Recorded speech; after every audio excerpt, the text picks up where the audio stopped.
pagkain Pilipino ay nagmula sa Spain. Yun din is na-adapt na natin dito. Ibig sabihin, marami sa mga ulam at pamamaraan ng pagluluto na nakikita natin sa Pilipinas ngayon ay nagmula sa Hispanya noong panahong iyon. Next slide po. History and influences. The food, methods of preparation and eating habits native or mga katutubong gawi to the Philippines comprise the Philippine cuisine. The food associated with the cooking style have continuously developed over many years with the influences from India, Malay, China, Arab, Spain, United States of America, and other countries in Asia, as well as Latin America.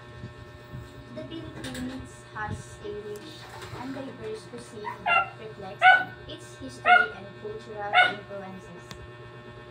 So, ang pagkain Pilipino daw po ay nagmula sa mga katutubong sangkap at paraan ng pagluluto na ginamit ng mga unang Pilipino, which is ang mag-isip ng kanin, isda, gulay, at mga simpleng pamaraan tulad ng pag-iikaw, pag-i-steam, or pag-roast.